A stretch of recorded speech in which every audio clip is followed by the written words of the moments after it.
हर हर महादेव साथियों, आप सभी का मेरे चैनल लव यू जिंदगी में तेरे दिल से स्वागत है। आप सुन रहे हैं सुहानी सी एक लड़की का 18वां भाग। तुम्हारा दिमाग खराब हो गया था क्या सुहानी? भला कोई ऐसे पेरेंट्स से बोलता है कि मुझे आज के आज शादी करनी है? अगले दिन कॉलेज में पहुंचकर जैसे ही उसने अपनी सहेलियों से यह खुशखबरी सुनाई तो कुमुद और कुसुम तो बहुत खुश हुई।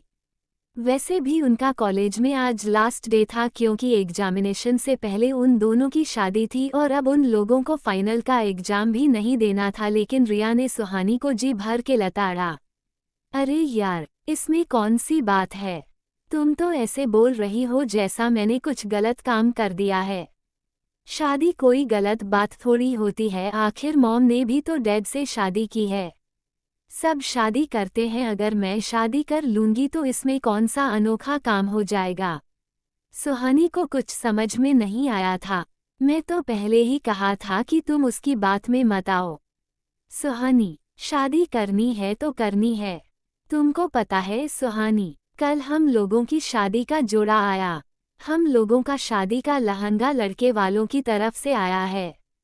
इतना सुंदर लहंगा है कि कहने लायक नहीं। कुमुद अपने मोबाइल में सुहानी को अपने लहंगे की पिक्चर दिखाने लगी।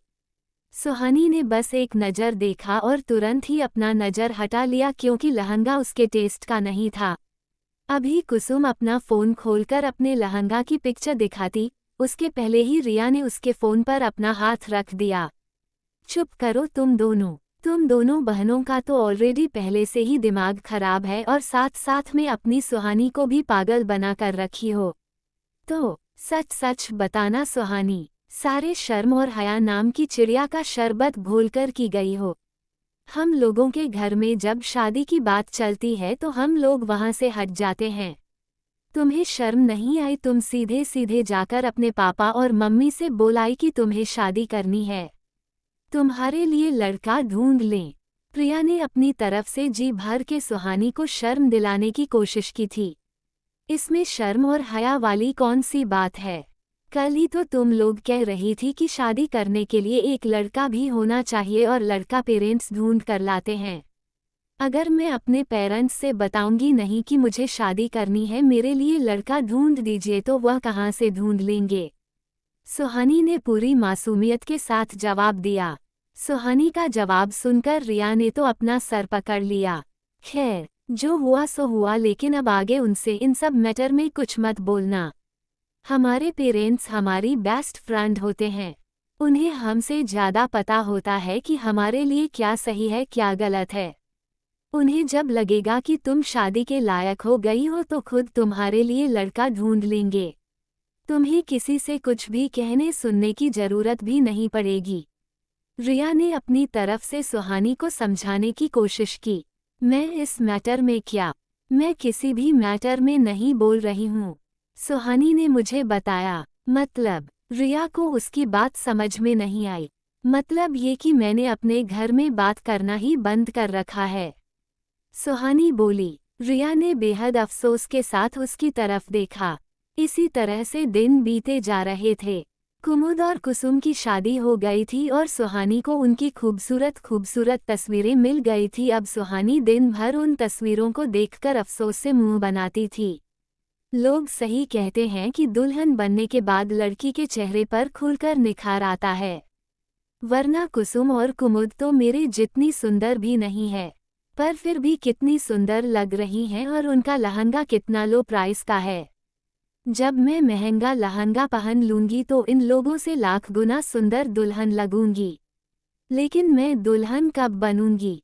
सुहानी सोच में पड़ गई थी, और अब उसकी यह सोच ना जाने कितना की नींद उड़ाने वाली थी।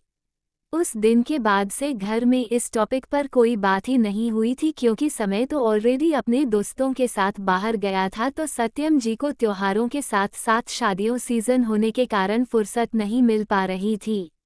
वो सुबह नाश्ते के टाइम या फिर रात के डिनर के टाइम घर पर होते नहीं थे, जिसके कारण सुहानी पूछ भी नहीं पाती थी कि उन्होंने उसके लिए लड़का ढूंढने में कितना कदम आगे बढ़ाया है, कितनी जोड़ी चप्पल जूते तोड़े हैं। तो सियाजी भी एनजीओ से फुर्सत पाकर सीधे ऑफिस की तरफ निकल जाती थी। और सियाजी से कुछ पूछने का मतलब भी नहीं था, क्योंकि अगर सियाजी से भूले भटके भी वो कुछ पूछती तो सियाजी ना सिर्फ अपनी पहनी हुई चप्पल बल्कि उनके पास जितने भी सैंडल और चप्पल थे वह सब सुहानी के सर पर ही सीधे तोड़ देती। ऐसे में सुहानी के पास अपने दिल को समझाकर चुप रहने के अलावा कोई भी रास्ता नहीं था। कॉलेज में अब उसका मन भी लगता नहीं था, क्योंकि कुमुद और कुसुम तो अपने ससुराल जा चुकी थी और रिया एग्जामिनेशन को नज़दीक देखकर दिन रात पढ़ाई में जुट गई थी। बीस्टी के सर पहले ही कॉलेज से जा चुके थे। अब सुहानी को काफ़ी अकेलापन महसूस होता था। घर पर समय भी नहीं था जिससे कि वह झगड़ा कर कर अपना टाइम पास कर सकती थी। ऐसे में सिर्फ उसकी बकबक सुनने के लिए अमित हाजिर था। अमित का फ़ोन रेगुलर आता था और एक दिन सुहानी ने बातों ही बातों में अमित से कुमुद और कुसुम की शादी का जिक्र छोड़ दिया। उसकी सहेलियों की शादी की बात सुनकर अमित बिल्कुल हैरान रह गया था। क्या कह रही हो माही? अगर तुम्हारी सहेलियों को पढ़ना लिखना नहीं था तो वह कोई कुकिंग क्लास ज्वाइन कर सकती थी, या फिर वह दोनों सिलाई कढ़ाई से लेकर कई सारे काम कर सकती थी। हैंडीक्राफ्ट के काम सीख सकती थी जो कि कोई ज़्यादा महंगे नहीं होते और उनको आने वाली जिंदगी में काम आते। यह शादी, भगवान जाने किस बेवकूफ़ ने उन लोगों को शादी करने का आइडिया दिया है। शादी क्यों की उन लोगों ने? अमित ने हैरान होते हुए पूछा। अरे, हम सब लोअर मिडिल क्लास वाले लोग हैं। हमारे यहाँ 16-17 की बेटी होते हैं शादी के चर्चे शुरू हो जाते हैं। अगर लड़की की शादी समय से ना हो तो घर परिवार वालों से रिश्तेदारों को ज़्यादा सर दर्द हो जाता है, और वैसे भी आज नहीं तो कल शादी करनी ही थी तो कर ली। सुहानी में जितना सुना था उतना बता दिया। वैसे भी उसे अमित का इतराज समझ में नहीं आया। ये भी समझ में नहीं आया कि सुहानी खुद लोअर मिडिल क्लास से नहीं बल्कि हाई क्लास से बिलोंग करती थी। ओह, अमित ने समझते हुए कहा, लेकिन माही तुम ऐसा गजब मत करना और ना ही अपने पेरेंट्स को अपने साथ ऐसी कोई जबरदस्ती करने देना। अमित ने सुहानी को समझाया। क्यों? सुहानी की आंखें तो हैरत से बड़ी हो गई।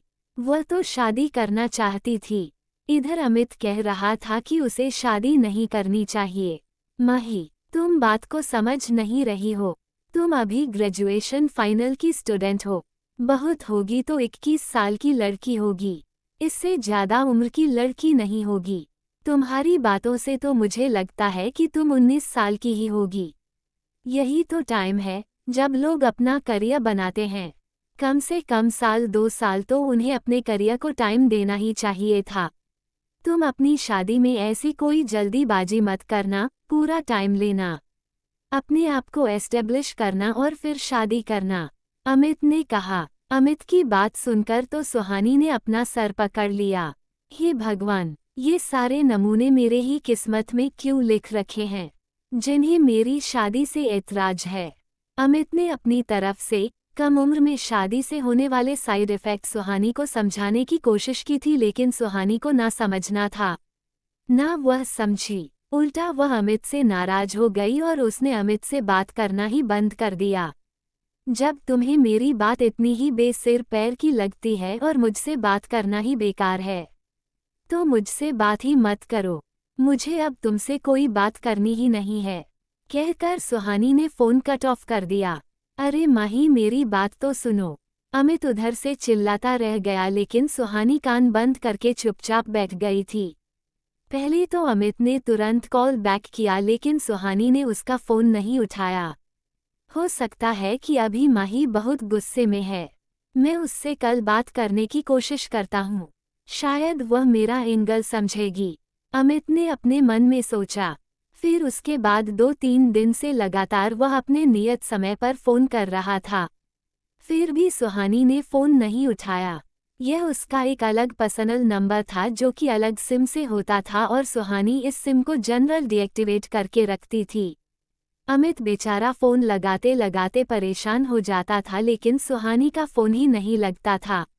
इसके बाद तो अमित की हालत दीवानों के जैसी हो गई थी। वह दिन रात सुहानी के नंबर पर ट्राई कर रहा था, लेकिन सिम एक्टिवेट होता तब तो फ़ोन लगता।